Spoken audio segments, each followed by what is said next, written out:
There are fighters in this sport, and then there is Amanda Nunes. Her name does not simply sit in the history of women's MMA, it transforms it. When fighters talk about Amanda, they don't use normal descriptions. They compare her to things that are unstoppable and unforgiving. Hurricanes, wildfires, predators. They talk about what it feels like to stand across from her in the cage, how her presence does not feel like a fight, but like an event you survive. They talk about her eyes, steady and calm, the calmness not of peace but of someone who knows exactly what she is about to take from you.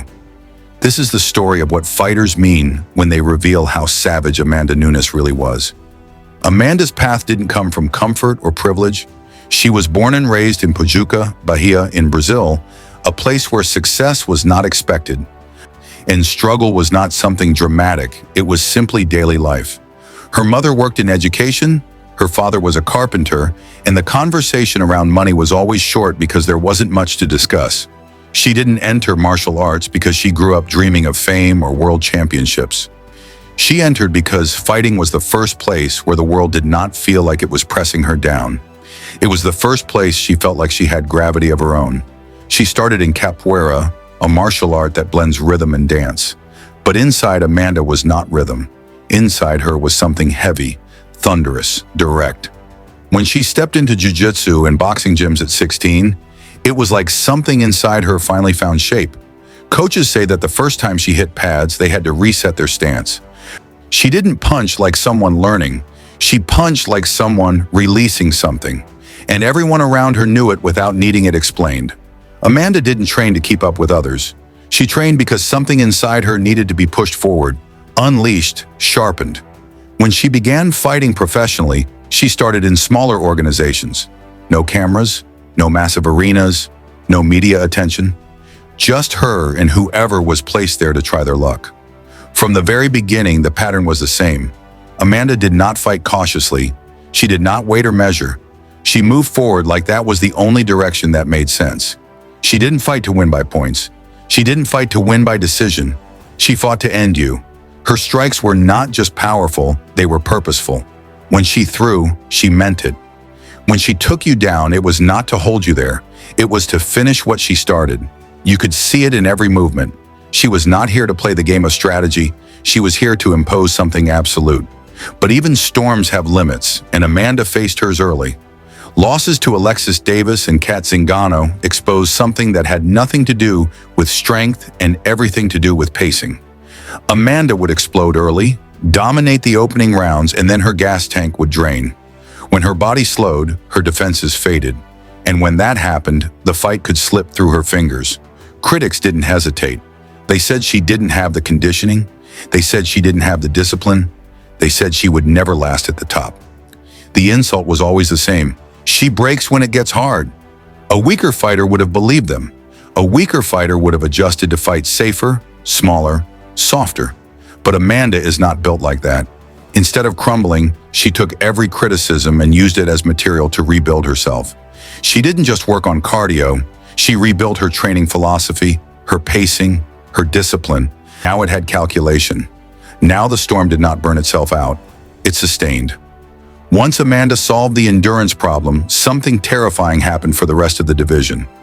Now you can hear it when fighters talk about her. They don't say, she hits hard. They say, she hits different. They describe a pressure, a density, a power that does not feel normal. Not sharp like a fast punch, not stinging like a jab. Her punches feel heavy, like a collision rather than a strike. Multiple opponents admitted that after they fought her, they felt her power not for minutes, not for hours, but for days. This was not wild aggression. This was predatory control. Amanda cut off angles, timed counters, and stalked forward like she was watching prey trying to escape. She didn't rush. She didn't gamble. She simply closed the world around her opponent until there was nowhere left to go. The world understood exactly what she had become on December 30th, 2016. Amanda Nunes versus Ronda Rousey. Ronda was the golden figure, the face of women's MMA, but the most powerful part was not the knockout. It was what fighters said afterward. They didn't describe technique. They didn't describe strategy. They described someone who does not care about your reputation, your status, your name, or your history. Someone who looks at you and sees only one thing, a target. Amanda didn't just beat fighters, she broke the will of those who stood across from her. And that is what makes her savage. Not just power, not just skill, but the intent, the decision, the understanding that if you are locked in that cage with her, she is there to end you and she will not hesitate. Her name didn't just represent greatness, it represented danger. And when fighters talked about her, they didn't talk about game plans. They talked about survival.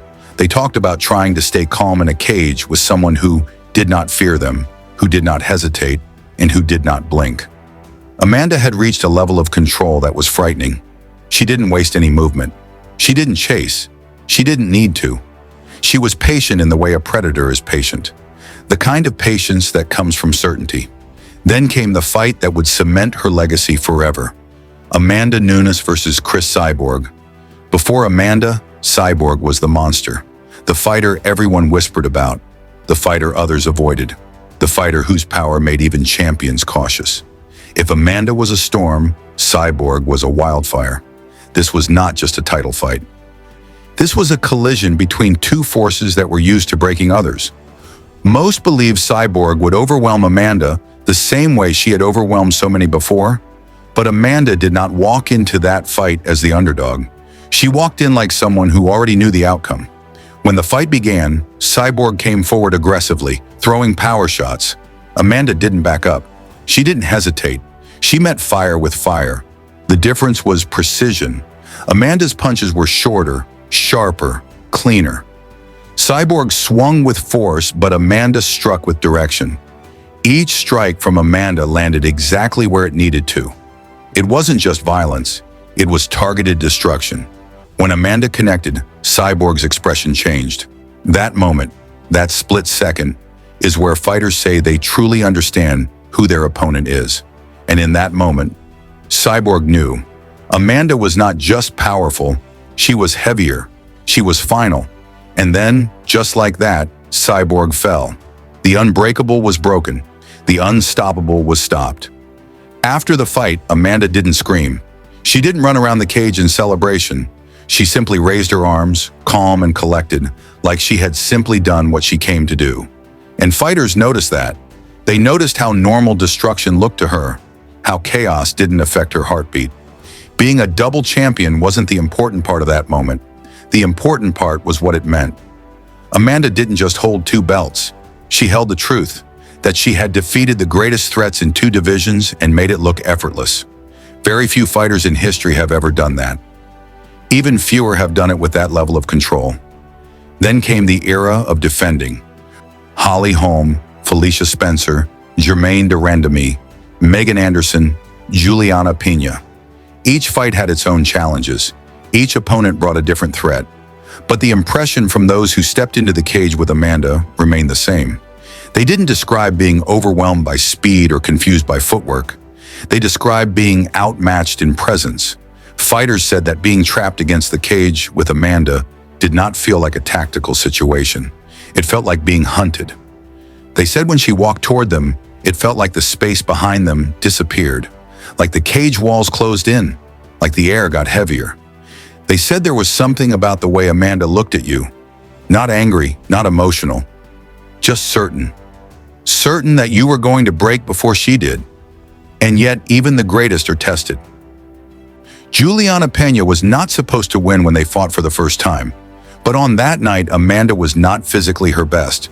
The pressure, the timing, the sharpness, it wasn't there. This happens to every champion with a long reign. The margin between invincible and vulnerable is paper thin. And when Amanda lost that night, the world was shocked. But Amanda didn't make excuses. She didn't hide. She didn't disappear. She came back. And the difference between the first fight and the rematch was absolute. In the rematch, Amanda didn't fight emotional. She didn't swing wildly. She didn't try to prove she was stronger. She fought like a surgeon. Every movement was deliberate. Every strike was measured. She didn't just beat Pena, she dismantled her, piece by piece, moment by moment. It was the performance of someone who had nothing left to prove to anyone but herself. And when she reclaimed her belt, she didn't look relieved. She looked complete.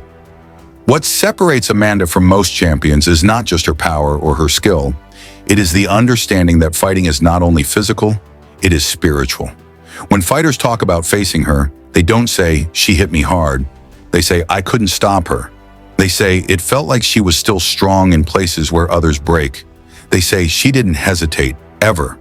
They describe someone who did not just attack their body, she attacked their will. Amanda didn't fight for fame. She didn't fight for validation. She fought because fighting was the place where she felt the most honest. And that matters. Because fighters who fight for attention eventually crumble when attention fades. Fighters who fight for legacy eventually tire themselves chasing perfection. But fighters who fight because it is their nature, those fighters last. Those fighters endure. Those fighters leave marks no one can erase. When Amanda retired, she did it on her terms, with her belts, with her pride, with her name etched in history. She didn't wait to fade. She didn't wait to be figured out. She didn't wait for time to weaken her. She left while still feared, still respected, still unmatched. And in the end, that might be her greatest victory. Because no one can rewrite what she did. No one can undo the fear she placed in opponents' hearts. No one can erase the nights she turned champions into shadows. The word savage is not about violence alone. It is about the willingness to go where others will not, to take what others hesitate to reach for, to keep going when others slow, to dominate without apology. Amanda Nunes was not great because she had power. Many fighters have power. Amanda Nunes was great because she made power inevitable. She made it permanent. She made it certain.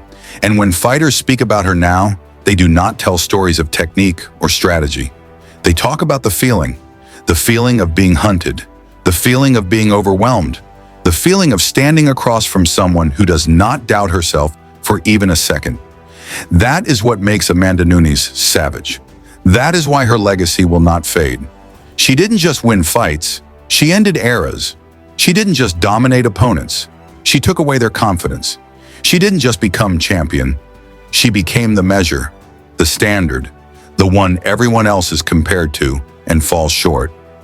Amanda Nunes did not just leave a mark on MMA, she carved her name into the foundation of the sport, permanent, unshakable, undeniable. She was and remains the Lioness.